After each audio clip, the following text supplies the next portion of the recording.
मृगामध्ये बहुतांश अमरावती जिल्ह्यातील पेरणी होते, परंतु यावर्षी मृगात दडी मारलेला पाऊस आता बरसत आहे। त्यामुळे अमरावती जिल्ह्यात पेरणीला यशस्वी सुरुवात झाली आहे। अमरावती जिल्ह्यात कापूस, तूर, सोयाबीन यासारखी पिके खरीपात घेतली जातात।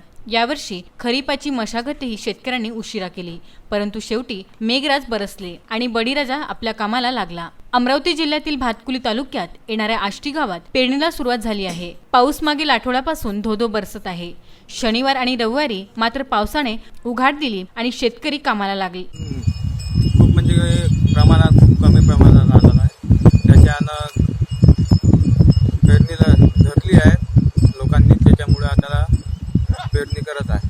आता पाणी जर आलं तर ठीक राहील, जास्त आता याच्याप्रमाणे ठीक आला पाहिजे, अजून आला पाहिजे। मध्ये तूर, सोयाबीन, भेंडी वगैरे। एकीकडे अमरावतीमध्ये पाऊस बरसत नाहीये, त्यामुळे अमरावतीकरांना पाण्याचा प्रश्न भेडसावेल का हा प्रश्न आहे।